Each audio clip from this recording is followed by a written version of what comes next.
در آخرین واکنش ها رجب‌بای احمدزاده رئیس ولایت سوخت گفت وضع در مرز آرام است و برآوردن نیروها آغاز شده است.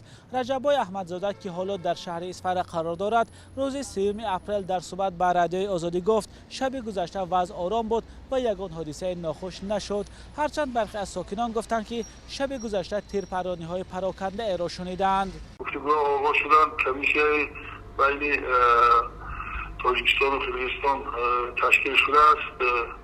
آیدی حاضر برآوردن همون کوه‌ها و از نو تشکیل کردن رفت و آمد. تاجیکستان و قرقیزستان در حال به برآوردن ارتش از مرز توافق کردند که طبق خبرها هر دو طرف در نزدیکی مرز نیرو جمع میکنند. مقامات قرقیزستان گفتند در واقعه‌های 2 روز اخیر 13 شهروند قرقیزستان کشته، 121 کس زخمی. مقامات تاجیکستان درباره قربانیان معلومات نشر نکردند. طبق تحقیق رادیوی آزادی تا این دم نام 8 نفر را معین نمود که 4 نفرشان خدمتچیان حربی بودند.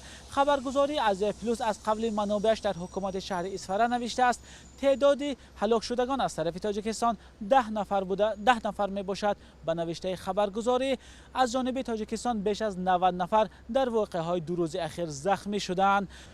مناقشه در مرز تاجیکستان و قرقیزستان با واکنش کشورهای منطقه روبرو شده است. تا این دم سازمان ملل، اتحاد اروپا، قزاقستان و ازبکستان طرفها را به خویشتنداری دعوت کردند. مولا رجب یوسفی، برات یوسفی، آزادی دوشنبه.